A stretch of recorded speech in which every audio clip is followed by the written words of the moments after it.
Assalamualaikum warahmatullahi wabarakatuh. Salam dan bahagia.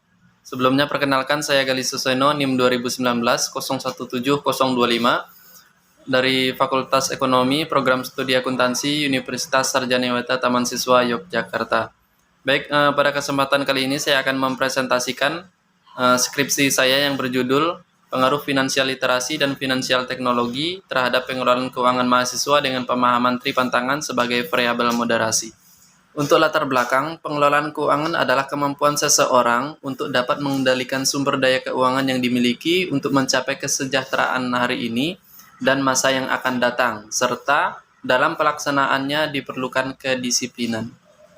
Untuk fenomena, hasil Survei Nasional Literasi dan Inklusi Keuangan yang dilakukan oleh Otoritas Jasa Keuangan tahun 2019, tingkat literasi keuangan masyarakat Indonesia sebesar 38,3%. Hal ini menunjukkan bahwa indeks literasi keuangan masyarakat Indonesia masih sangat rendah. Pengelolaan keuangan yang buruk dapat memicu adanya gaya hidup konsumtif. Otoritas Jasa Keuangan membeberkan modus investasi bodong yang menjerat mahasiswa Institut Pertanian Bogor dengan total kerugian 2,1 miliar. Sebelumnya diberitakan ratusan mahasiswa Institut Pertanian Bogor terlilit utang dan penagih utang datang ke rumahnya untuk menagih utang sekitar 3 juta sampai 13 jutaan saat berjualan online menjadi tidak menguntungkan. Permasalahan dengan adanya fenomena yang terjadi saat ini sehingga peneliti tertarik untuk melakukan penelitian ini. Penelitian ini dilakukan untuk menguji faktor-faktor yang mempengaruhi pengelolaan keuangan mahasiswa. Mengingat perkembangan teknologi yang semakin canggih, maka peneliti menambah finansial teknologi dalam penelitian ini. Dan masih banyaknya mahasiswa yang menyalahgunakan finansial teknologi dan menyalahgunakan keuangan sehingga pemahaman tripantangan dalam penelitian ini diharapkan dapat memberikan dampak positif bagi pengelolaan keuangan mahasiswa. Untuk rumusan masalah, adapun pemaparan latar belakang penelitian ini, peneliti merumuskan masalah sebagai berikut. Yang pertama, apakah finansial literasi berpengaruh positif terhadap pengelolaan keuangan mahasiswa? Yang kedua, apakah finansial teknologi berpengaruh positif terhadap pengelolaan keuangan mahasiswa? Yang ketiga, apakah pemahaman tripantangan dapat memperkuat pengaruh finansial literasi terhadap pengelolaan keuangan mahasiswa? Dan yang keempat, apakah pemahaman tripantangan dapat memperkuat finansial teknologi terhadap pengelolaan keuangan mahasiswa? Selanjutnya, tinjauan pustaka.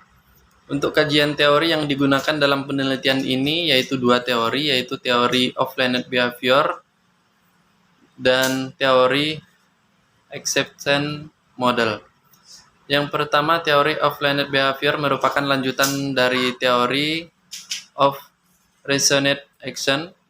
Menurut Edgen 2002, teori of learned behavior adalah teori yang mempelajari tentang studi perilaku seseorang, di mana niat merupakan faktor utama yang mendasari perilaku seseorang ketika memiliki keinginan untuk melakukan suatu hal, karena mempunyai arti khusus untuk dapat mencapai tujuannya.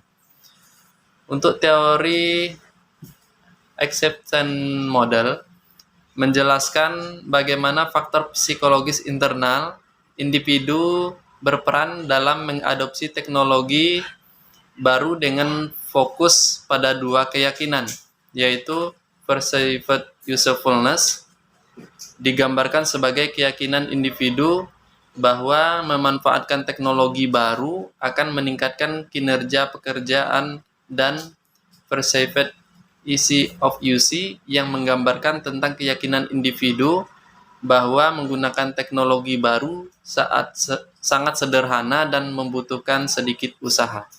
Selanjutnya, hipotesis. Hipotesis yang pertama, finansial literasi berpengaruh positif terhadap pengelolaan keuangan mahasiswa. Hipotesis kedua, finansial teknologi berpengaruh positif terhadap pengelolaan keuangan mahasiswa. Hipotesis 3, pemahaman tripantangan dapat memperkuat pengaruh finansial literasi terhadap pengelolaan keuangan mahasiswa. Hipotesis 4, pemahaman tripantangan dapat memperkuat finansial teknologi terhadap pengelolaan keuangan mahasiswa. Untuk metode penelitian, dalam penelitian ini populasi yang digunakan yaitu mahasiswa S1 Fakultas Ekonomi Universitas Taman Siswa di seluruh Indonesia. Sampel yang digunakan dalam penelitian ini yaitu mahasiswa S1 angkatan 2018 sampai 2021 di Universitas Taman Siswa seluruh Indonesia. Teknik pengambilan sampel menggunakan pervasive sampling. Untuk sumber dan metode pengumpulan data dalam penelitian ini menggunakan data primer. Data berupa angka dalam skala kuesioner diolah dengan menggunakan IBM SPSS versi 25. Metode pengumpulan data dilakukan dengan menyebarkan kuesioner dalam bentuk Google Form yang dibagikan kepada responden melalui aplikasi WhatsApp. Untuk alat analisis yang digunakan dalam penelitian ini yaitu analisis regresi linear dan moderate regression analysis. Analisis data yang digunakan adalah statistik deskriptif. Selanjutnya hasil dan pembahasan.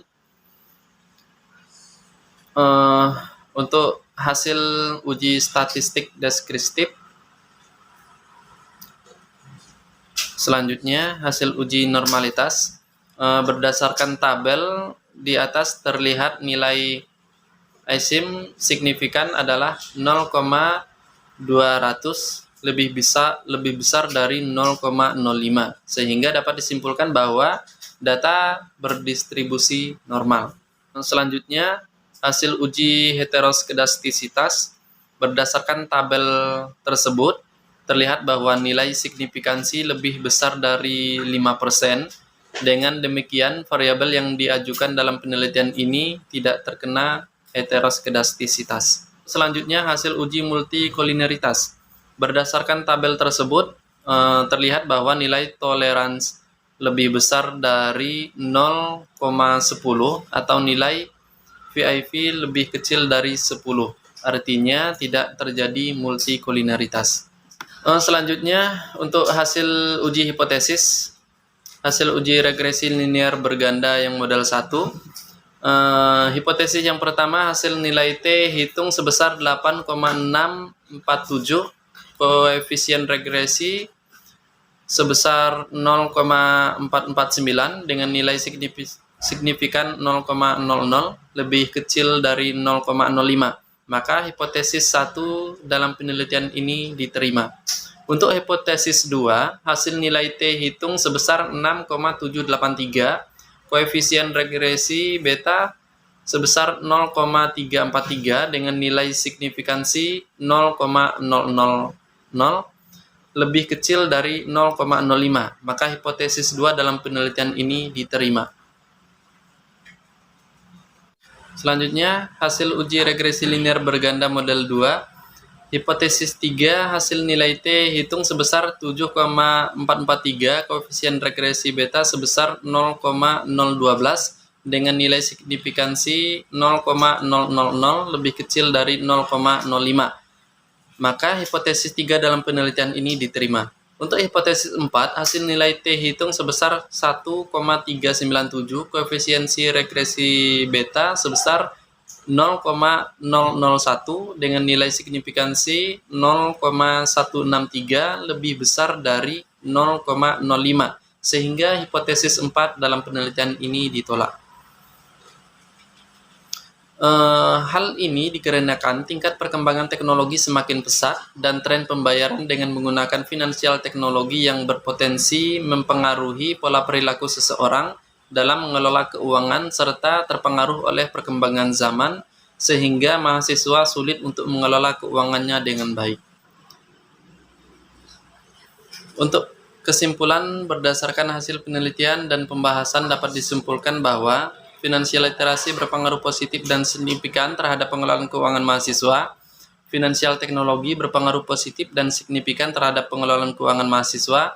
Pemahaman tripantangan dapat memperkuat pengaruh finansial literasi terhadap pengelolaan keuangan mahasiswa dan pemahaman tripantangan dapat memperkuat finansial teknologi terhadap pengelolaan keuangan mahasiswa. Untuk saran, untuk penelitian selanjutnya diharapkan dapat menambah variabel seperti ajaran taman siswa lainnya, yaitu TRINGE, dan TRIN, serta menambah jumlah sampel penelitian. Cukup sekian presentasi dari saya, kurang dan lebihnya saya mohon maaf. Wassalamualaikum warahmatullahi wabarakatuh, salam dan bahagia.